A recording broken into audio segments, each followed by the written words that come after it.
salaamaaleykum yéen a ngi ak Sala bu seen émission fee mu fi ak feneen tey ceebu yàpp kari laa leen indil mais bu neex bu ko defee am nañ suñu ginaar moitié ginaar lañ jël ndax dañ ciy def ndawal ñu roof ko ba mu fat taraj ak suñuy nokkos fee mu fi ak feneen laal ci tuuti xorom mënul ñàkk bu ko defee dañuy teg dëwlin mu sens ñu daal di commencer saaf suñu ay ginaar mënul ñàkk mais amour kontaan naa ci seen ay retour nokkos yi li ma ciy jot ci retour kenn xamul lu mu toll. kontaan naa lool mes amours bu ñu saafee suñu ginaar ba mu doore lu ñuy def mooy wàññi dëwlin bi ñëw nag rusi suñu ndawal bi nag dañ ko xawoon muusal comme ça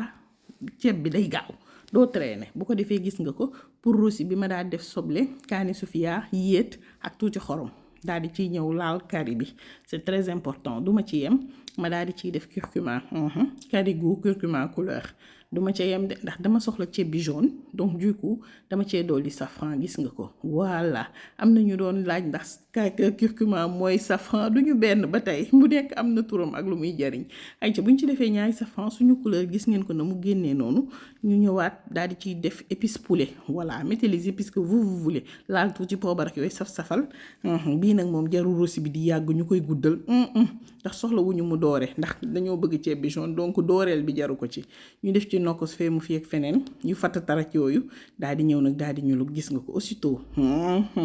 daal di ñëw nag jël suñu ay ginaar diigal ci ndax comme que ginaar yi xam ngeen ko dañ ko saaf à cru il faut ñu teel ko diigal ci ñeex bi mu ñor ñu daal di sànni ay kaani xeeñ sàppali xorom mënul ñàkk dolli ci suñu ay épices poulet daal di cay dolli tuuti curry daal di ci dolliwaat tuuti curcuma couleur bi lañ soxla mënul ñàkk sama digganteeg yéen nag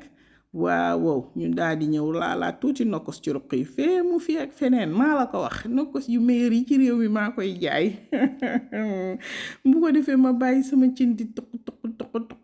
ma togg sama benn petit sauce soble na la ca wet ga laal ca ay olive gis nga noir ak verte daal cay sànni tuuti cornichon oignon blanc bi mënoon naa sax ñëw waaye gis nga ko daa xaw a naaje sànni ci poivron couleur pour indi taax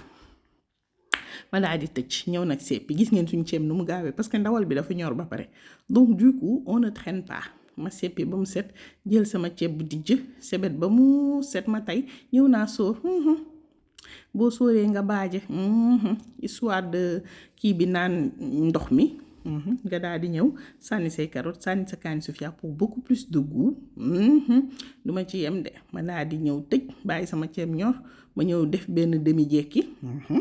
José daal di dem ñëw jekki waat suñu ceeb ñor xom gis nga ko noonu mënul ñàkk sama diggante yéen nag ñu yàkkal leen ko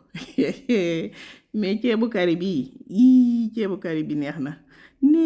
na bay bëgg a dee mes amours lii laa leen indiloon je sais que li ma leen indi neex na leen bu leen fàtte abonner aimer partager vidéo yi pour plus de visibilité s'il vous plaît merci à Ngati et à Mounas sama vidéo tey bi nag Omar Ndiaye laa ko may sama chéri koko bu ñaawul boobu gros bisous à toutes et à tous